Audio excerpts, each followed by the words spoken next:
the CDA Institute's Expert Series, the podcast that brings you in-depth conversations with the brightest minds in defense, security, foreign policy, and international relations. Each week, we delve into the most pressing issues facing our world today. In today's episode, we spoke to Dr. Thomas Juneau, Associate Professor in the Graduate School of Public Policy and International Affairs at the University of Ottawa, about the Israel-Hamas war, its geopolitical ramifications, geopolitical dynamics of the Middle East, Quint, and what it all means for Canadian security. This is the Expert Series. Dr. Juneau, great to have you on the podcast again. I'll provide a little context for our listeners tuning in. The Israel-Hamas war began on 7th of October when militants invaded Israel from the Gaza Strip, and it was met with an Israeli counteroffensive. Israel formally declared war on Hamas a day later, and Israel has provided, 24 hours notice for Palestinians to evacuate Gaza City. And recently, the United States deployed an aircraft carrier battle group to the Eastern Mediterranean, and Germany declared it would begin supplying military aid to Israel. With all that context, Dr. Juneau, could you provide a scene setter, maybe detailing some of the pivotal or most noteworthy events leading up to the attack by Hamas over the weekend, as well as the now ensuing conflict between Israel and Hamas? So it's difficult to try to answer, the historical background and context to all of this in what I assume you expect me to do in 1 or 2 minutes. But what I'd say without going over the full history is that, of course, hindsight is 2020, and nobody could have anticipated the extent of the violence, the barbarity of the terrorist attack last Saturday that started all this. What we can say, however, is that the status quo in Gaza was unsustainable. There had been regular rounds of violence between Israel and Gaza over the years, every 2, 3, 4 years, and there was every reason to believe that there would be another explosion at some point. Again, nobody could have predicted, obviously, the exact timing, but certainly not the extent. But the status quo was unsustainable. And you could pinpoint a whole series of small events, violence by Israeli settlers, skirmishes at the border, smaller terrorist attacks by Hamas. But these were all basically friction points that illustrated how unsustainable that status quo was. The other element that I'd mention in terms of the buildup to this is Iran's steadily growing role in the Palestinian territories, and we can break that down more in subsequent questions. But we've talked a lot over the years about Iran's growing role for Hezbollah in Lebanon, which goes back decades. A bit closer in time, Iran's relationship with the Houthis in Yemen, which has really ramped up, especially in the last 5 or 6 years. Obviously, Iran's growing role in Iraq and Syria in the last 1 and 2 decades. But in the Palestinian territories, Iran's role may be a bit more quietly, with a bit less attention in it publicly, but has been steadily growing. And that presence really brought us to the point of this large-scale capability that Hamas demonstrated that it never would have been able to do without Iran. I'm glad you bring that up. I'm wondering if we might be able to dive a bit more into the role of some of the other regional actors and the role they've played in the emergence of this conflict. So Hezbollah, Iran, maybe some of the other regional players there, how they've influenced the situation. So Hezbollah is the jewel in the crown from Iran's perspective. Iran supports a network of non-state actors, some of them formerly terrorist groups, others are more militias, for example, in Syria and Iraq. Hezbollah is the jewel in the crown. Hezbollah is the most powerful militarily. I mean, Hamas has demonstrated significant capability, but Hezbollah has much more military power than that. Hezbollah is also politically the closest to Iran. It's between these two that the ties are really the most integrated. And one thing that we've seen in the last few years that has been a significant development is, there still is a hub and spoke model to Iran's assistance to all of these groups. Iran is the hub in the middle, and then you've got the spokes around in Yemen, Iraq, Syria, Lebanon, Palestinian territories. But more and more in the last few years, we've seen spoke-to-spoke relations. So these groups working directly together, not because Iran is losing control, but au contraire, because the network is increasingly mature. So one thing, even though there's a lot of detail we obviously don't know, is that we do seem to see is that Hezbollah's assistance, its training, its expertise, its skill, its technological knowledge has been really key in helping Hamas boost this capability and ultimately do what it did.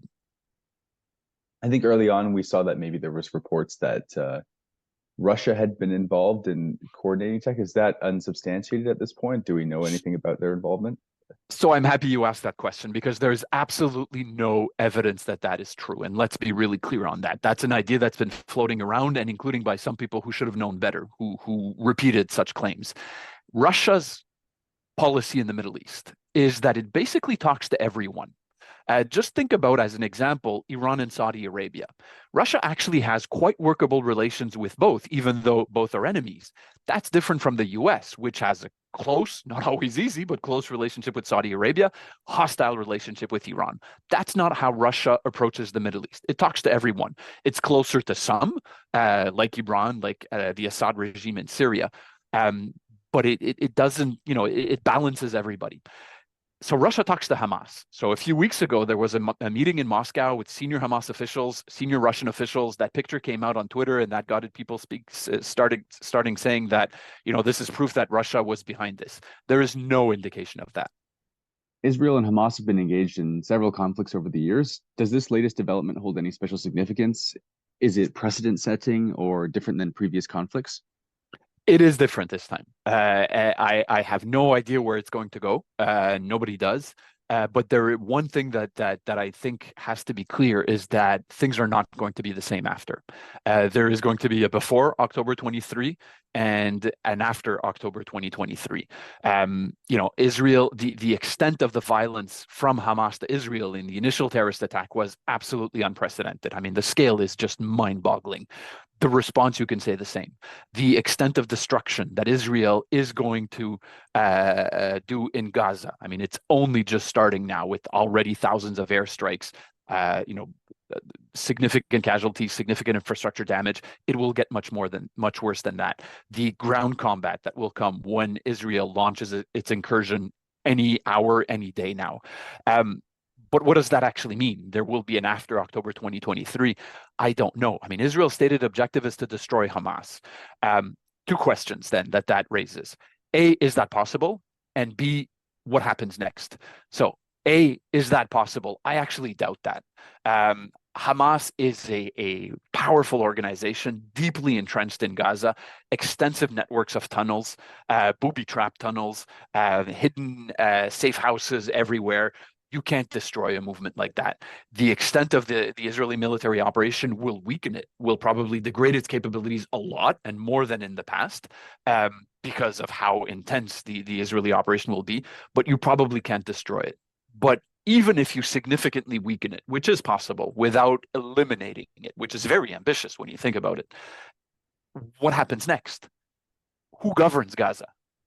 Who runs the hospitals, runs the schools, pays civil servants, and so on? And the answer to that question is necessary, but it's extremely difficult because there's no alternative to Hamas. I mean, the second most powerful group in the Gaza Strip right now is Islamic Jihad, which, hard to believe, but is even more extremist than Hamas. Fatah, the group that governs sort of the West Bank, is not a really appealing alternative because in the West Bank, it is spectacularly corrupt and incompetent and viewed as illegitimate by a large number of Palestinians. And anyways, it was completely kicked out of Gaza 15 years ago by Hamas. So it can't just get up and run Gaza, whenever this ends. So as much as the objective of wanting to weaken, degrade, ideally eliminate Hamas is absolutely legitimate, I believe, it still raises the question of what do we do next? And we don't have any answer at that level at this point. And from your perspective, do you think there's any kind of immediate geopolitical ramifications for the kind of surrounding areas or surrounding region? There will be geopolitical ramifications. When I said that there's going to be a before and after October 2023, I mean that locally in terms of dynamics between Israel and the Palestinian territories, but arguably beyond the region. In what direction? No idea at all. But so we could take multiple angles to answer your question, but one that is interesting to explore because it's been discussed a lot is Israeli-Saudi normalization as part of what we call the Abraham Accords. So Israel normalized relations with 4 Arab states, the UAE, Bahrain, Morocco, Sudan 3 years ago. Sudan is kind of out of the equation. Morocco does its own separate thing. So UAE is the main one with Bahrain basically following. There were multiple media reports of advanced negotiations between Saudi Arabia and Israel, with rumors of a deal maybe before or after Christmas. So what happens now? Does that take a step back, or does that take a step forward? First thing to say is that we don't know. We'll have to see where this goes. It's easy to think that this is going to take a step back and multiple steps back. Looking, for example, at the rhetoric coming out of Saudi Arabia in the last few days, which has been very critical of Israel, very much emphasizing Palestinian rights, which is something that we had seen much less from Saudi Arabia in recent years. Politically, domestically, it becomes very difficult, right? Arab public opinion in Saudi Arabia and elsewhere is very pro-Palestinian. Saudi Arabia is not a democracy, but even dictatorships, even the most brutal dictatorships, have to be somewhat responsive to popular opinion. It becomes very difficult for Saudi Arabia. But there is a counter argument, which would be, yeah, but Iran is behind this, which it is. So does that, once the dust settles, provide more of an impetus, not less, for Saudi Arabia, the UAE, and a few others to actually deepen integration with Israel to better counter Iran? Politically, that would be difficult, but strategically, you can also see that argument. One more question for you, Dr. Juneau, and I'd like to bring it back to Canada for a couple of minutes before we close out. So as I'm sure you're aware, there was a bit of controversy and concern surrounding Canada being left out of an official statement, which was made by Quint. So I'm just wondering, do you assign any significance to this? And do these recent developments in the Middle East have any direct implications for our security and Canadians? So do I assign any significance to Canada not being a signatory to the Quint statement? Yes and no.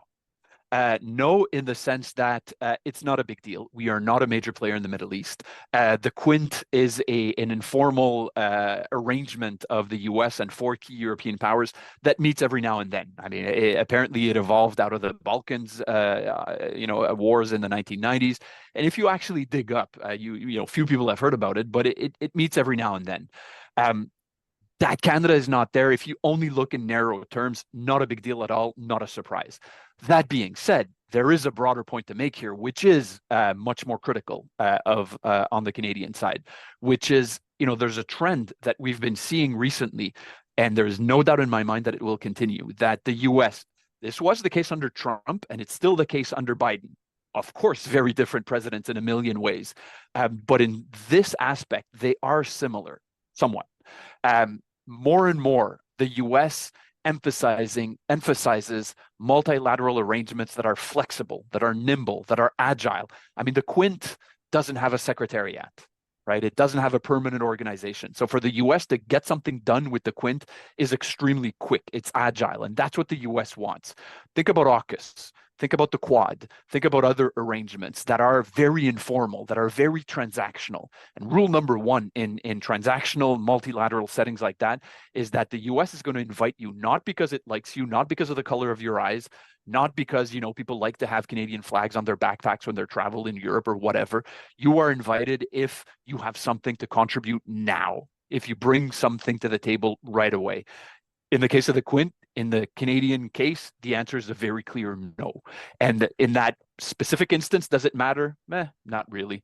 But in the bigger picture, Indo-Pacific issues and so on, yes, Canada is very vulnerable at that level because we have massively, massively neglected under this government, but predecessors too, the whole array of tools that we need at this level. I mean, we could go on, obviously, for a really, really long time. The only thing I'd add as a way of finishing is and this is going to sound a bit like a cliche, but it has to be true and it has to matter, just to remember the civilians.